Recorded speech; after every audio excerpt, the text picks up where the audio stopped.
緊急地震速報。佐渡付近、マグニチュード 3.9、最大震度2。第3波受震。信号。佐渡付近。深さ 20km。現在地の予想震度。0.0。猶予時間は30秒以下。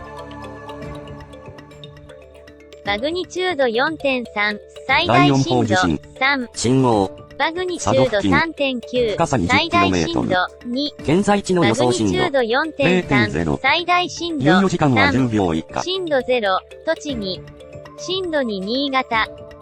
マグニチュード 4.2、最大震度2。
最大震度2の地震が発生しました。